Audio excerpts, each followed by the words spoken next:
Tēnā koutou katoa, and hello everybody. Welcome to the Lento Intervention Podcast. My name is Ben Adelberg and I'm coming to you from Tamaki Makaurau, Auckland. Tēnei ka mihi ke te mana whenua o Aotearoa, and we acknowledge the local tribal authorities of New Zealand.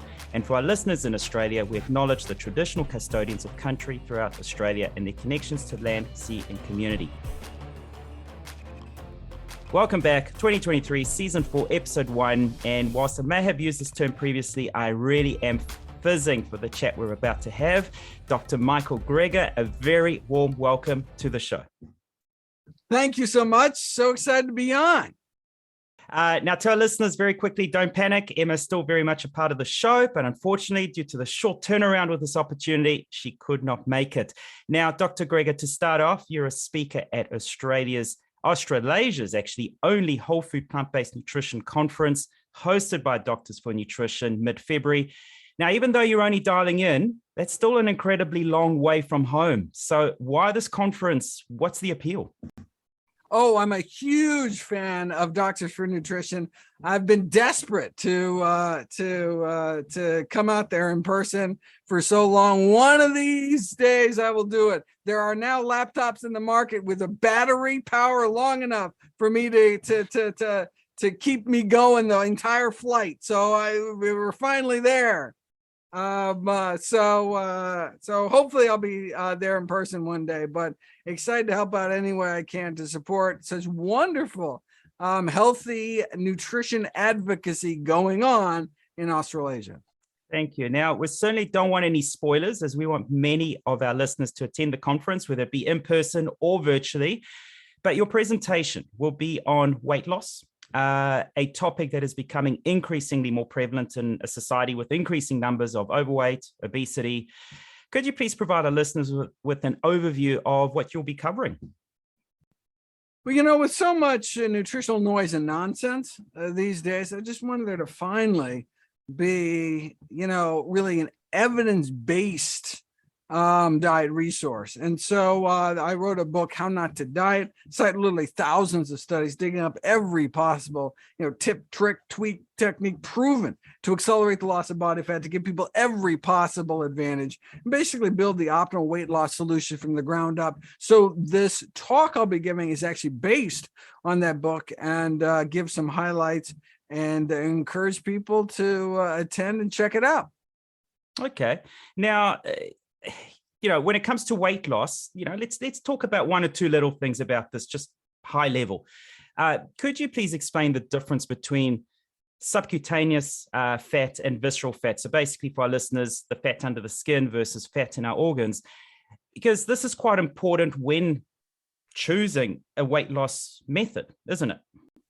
Yeah, no, absolutely. So the superficial jiggly fat that you see in a mirror under your arms, on your abdomen, that is actually the benign fat. That is not the metabolically dangerous fat. It's the visceral fat, particularly the deep abdominal fat. So this is under your abdominal musculature, infiltrating and wrapping around your internal organs. So the fat in your liver, for example, that would be visceral fat. And that is the fat that's most dangerous in terms of increasing inflammation and your cholesterol and triglycerides and insulin resistance. Contributing to the causes of all the leading killers like heart disease and type 2 diabetes. And so that's why it's critical to eliminate that visceral fat. So you can do, for example, liposuctions. You can do massive liposuction surgeries where you can take 20 pounds of fat off of people. And was actually done as an experiment.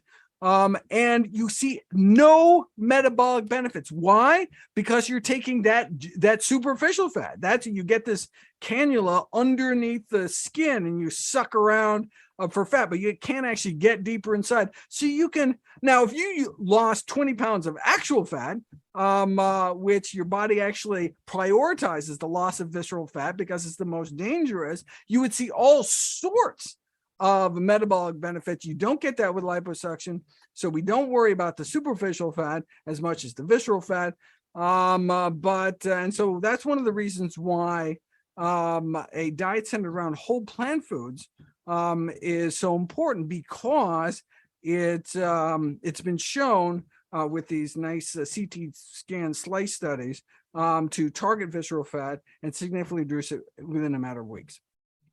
So you've pretty much given our listeners a bit of a spoiler alert. It's diet. Diet is what plays a key, an effective and safe weight loss sort of approach. Now, I do have your book here, The How Not to Diet. Highly recommend a lot of people to get it. Now, you specifically state in there, quote, this approach is not new snake oil diet, now with added tricky pixie dust.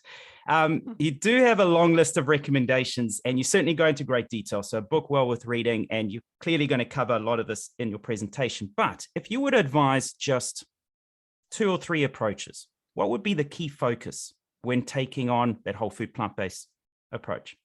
That's really the critical piece. And in fact, where was the critical research done? It was actually done in New Zealand.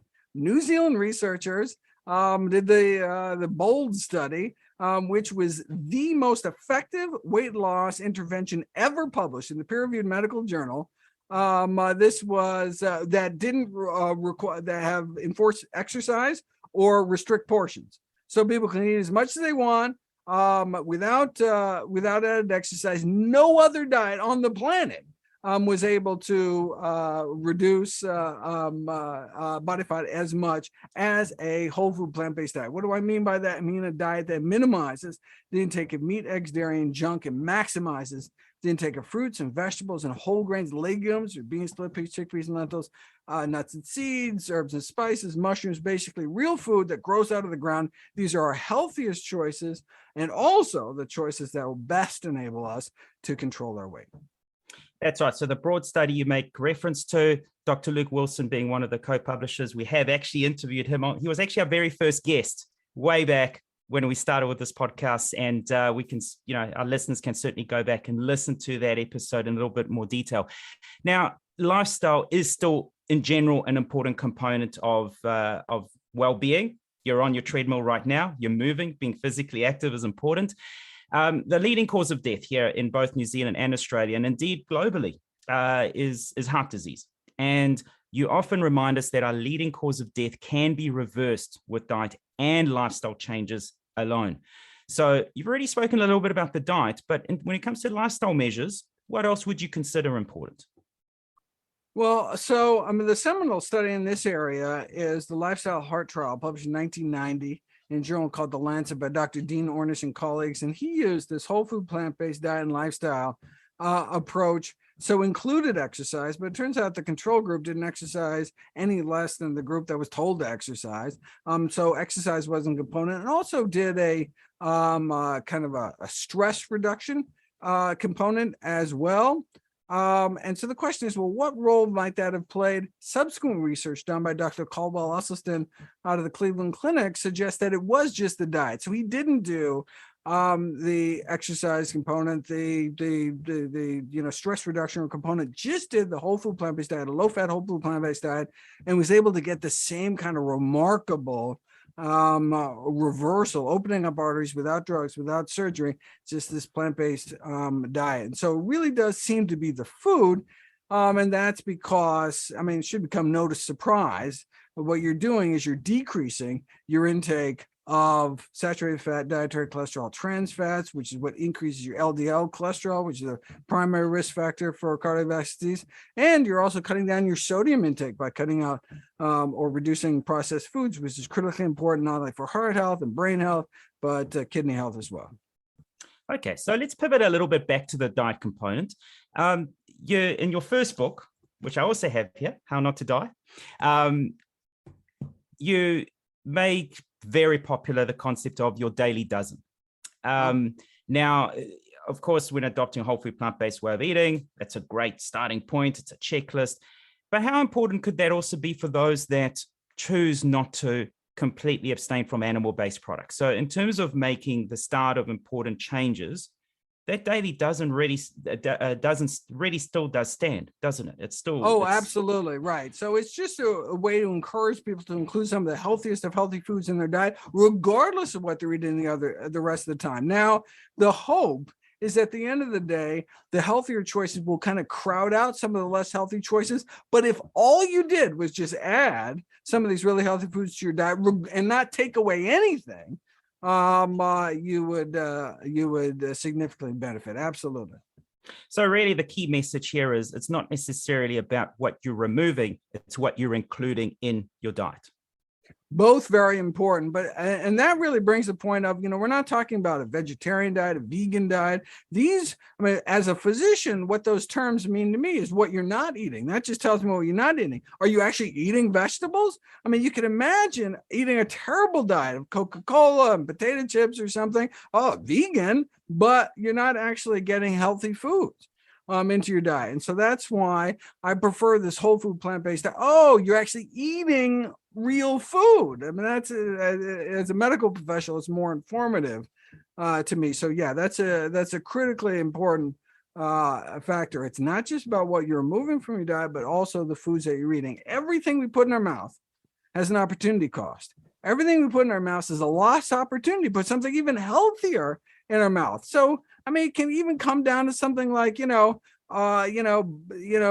bite of a banana is one less bite of blueberries. Are bananas good for you? Of course, but blueberries are better. So if you got to put one thing on your oatmeal and you have the access to some blueberries, that would be better. We can all, kind of ratchet up the quality of our diets by making healthier choices. You have previously said that the most ethical diet just so happens to be the most environmentally sound diet and just so happens to be the healthiest. Now, this is such a poignant statement for us here at the Lentil Intervention, as we regularly remind our listeners that our personal health is inextricably linked to the health of our planet. Now, do you personally see this angle perhaps being even more relevant now in terms of the climate crisis that we're in, and perhaps a way of engaging even more people to adopting a whole food plant-based way of eating? Because, for many, if I'm not unhealthy, why should I change what I'm eating? I'm fine. Look at me. I'm not overweight, and until it happens, and then someone's forced to make that change. So, the environmental aspects, I mean, that's quite relevant now. I think particularly for the youth, so when I give talks to young audiences, they don't, their eyes kind of glaze over when I talk about heart disease, even something like breast cancer. And so for them, I'm talking about, eating to reduce acne or increase athletic performance, or, some of the things that they kind of care more about. But, many young folks these days, what really drives them to improve their diet is concern for the climate, or for, the polluting activities of animal ag, or for animal welfare, some of these other reasons. And so look, as a physician, I don't care how people get there. I don't care if people think that, Martians are beaming, messages to say, eat your kale. Whatever gets you there, I'm down.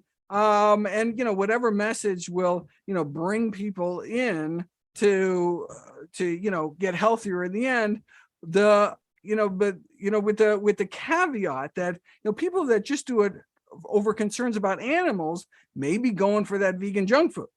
So that switching from regular donuts to vegan donuts is really not going to do your body much good.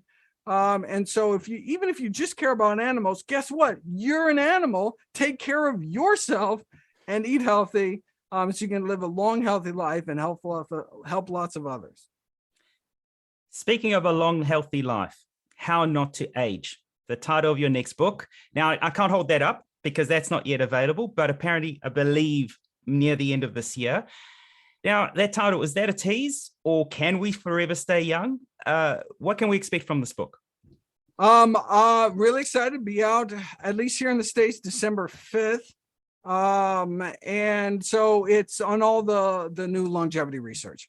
So it'll be very similar to, so for example, How Not to Die was just, 15 chips, just each of the 15 leading causes of death, talk about the role diet may play in preventing, arresting, reversing. Here, I start out with the various pathways of aging, and talk about what role diet may play in kind of turning back the clock.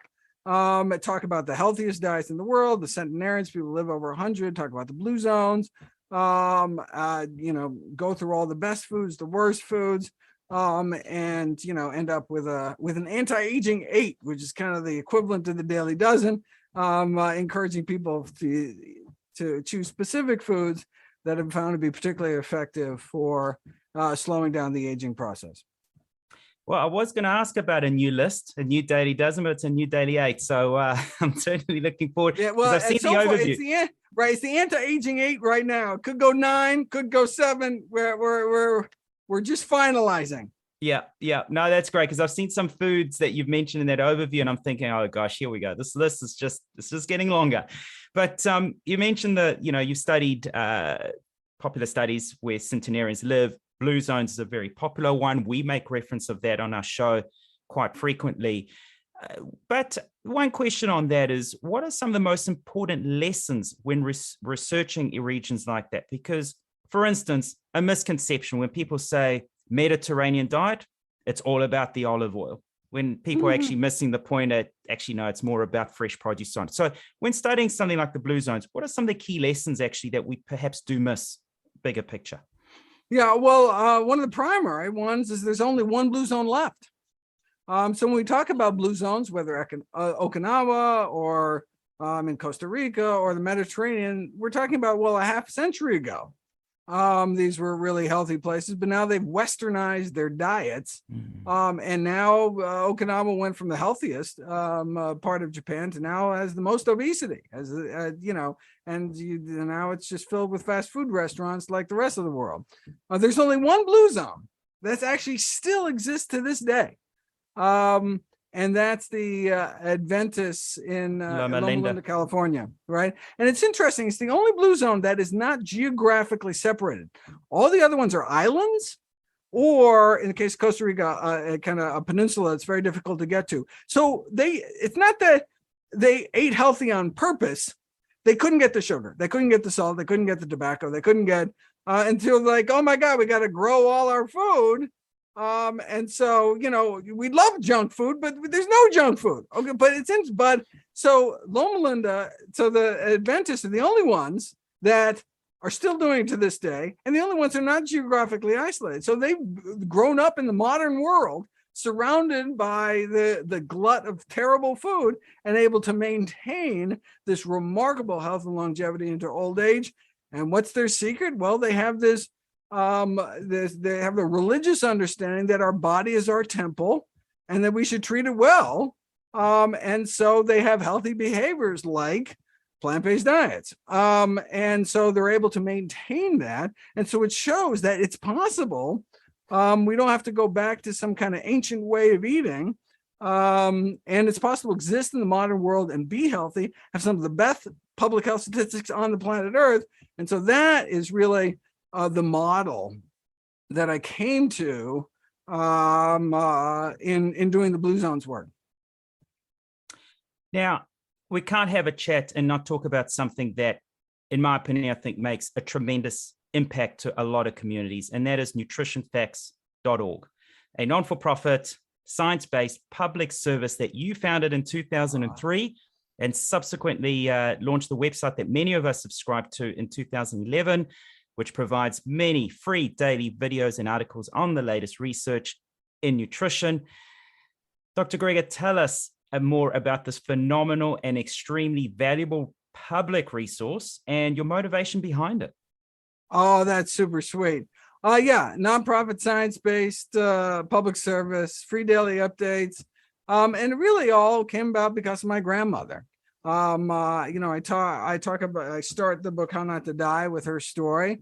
I was just a kid when she was sent home, basically to die with end-stage heart disease. Already had so many bypass surgeries and basically run out of plumbing at some point. Confined to a wheelchair, crushing chest pain. Her life was over at age 65. But then she heard about this guy, Nathan Pritikin, one of our early lifestyle medicine pioneers. And what happened next is actually detailed in Pritikin's biography. He talks about Frances Greger, my grandmother. They wheeled her in and she walked out. Though she was given a medical death sentence at age 65, thanks to a healthy diet, was able to enjoy another 31 years on this planet till age 96 to continue to enjoy her 6 grandkids, including me. So that's why I started nutritionfacts.org. That's why I, went into medicine, went into lifestyle medicine, why I wrote How Not to Die, why all the proceeds from all my books are donated directly to charity. I just want to do for everyone's family what Pritikin did for my family. Now, could you please elaborate on the immense research that is actually undertaken for each video and article that you publish? Because the world of nutrition is interpreted in so many ways. It is easy to critique various approaches, but you have a team that scours scientific literature. You cut through the hype. You even update your resources if there's new research, and you say, you know what? That's no longer it. You are following the science, but just explain that, because it's so easy to critique that, isn't it? Yeah, well, I mean, we can do it because we have this huge volunteer base. We have about 100 active volunteers at any one time. And so although there is an intimidating amount of new research coming out, we're able to cover it. So the latest book, How Not to Age, has over 12,000 citations. Now, this book is way too long. It has to be cut down. It's about 1,400 pages, need to be 600 pages for the publisher. So there's a lot of cutting that needs to be done.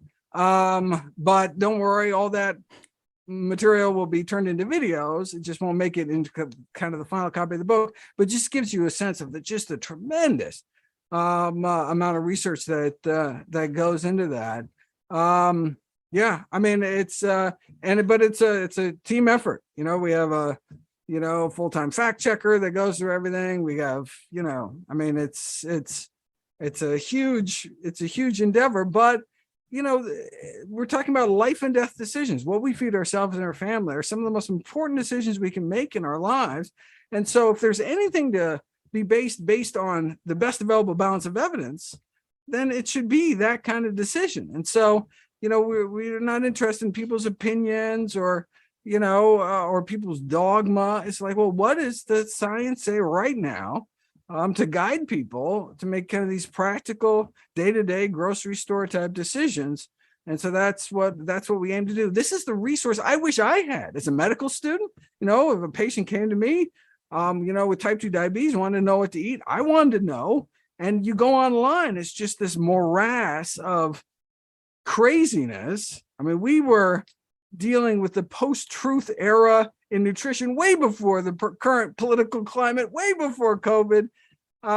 There's just, but if you actually look at the literature, if you look at the peer-reviewed medical literature in nutrition, there's really remarkable consistency going back decades in terms of what's healthiest for the human frame. And, so for example, the most uncontroversial statement in all of nutrition: eat more fruits and vegetables. What does that mean? Well, we know what fruits are. What are vegetables? Vegetables are every part of the plant that's not the fruit. So there's stem vegetables like rhubarb, there's root vegetables like sweet potatoes, there's flower vegetables like cauliflower, there's leafy vegetables. So it's basically the most uncontroversial thing in all the science of nutrition: eat more plants.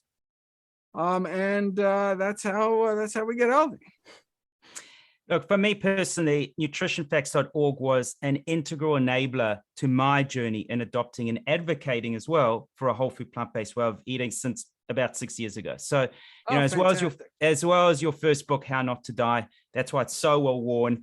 And I know of so many of our listeners that they themselves make use of your resource in making improvements to their lifestyle. So thank you. That makes me feel so good. That's why I get up every day. And that's why we do what we do. Yeah. Yeah. Now, look, it's been an absolute privilege and delight in having this short yet entertaining conversation. To our listeners, Dr. Greger will be one of the leading experts on whole food plant-based eating that will be presenting at the Nutrition and Healthcare Conference hosted by Doctors of Nutrition in Melbourne, 17th to the 19th of February. We'll have the link to register in our show notes. Do have a couple of minutes. I left this out at the beginning because I knew a time constraint, but I do need to give a little background to our wonderful Dr. Greger. He's a licensed general practitioner specializing in clinical nutrition. He's a graduate of the Cornell University School of Agriculture and Tufts University School of Medicine. He's a founding member and fellow of the American College of Lifestyle Medicine, who then in 2017 honored Dr. Greger with the Lifestyle Medicine Trailblazer Award and became so much here, a diplomat of the American Board of Lifestyle Medicine. Dr. Gregor is the founder, as we've said, of the very popular website nutritionfacts.org. And you will have come across many of his New York Times best-selling books. We've already mentioned How Not to Die and How Not to Diet, 5 books in total, with that 6th due to come out very shortly. Dr. Gregor, thank you so much for your time and energy and passion. And we look forward to hearing you at the conference. I can't wait for the conference. Encourage everyone to attend and keep up the good work yourself. Thank you for listening to the Lentil Intervention Podcast. If you found this interesting, make sure you subscribe and share it with your friends.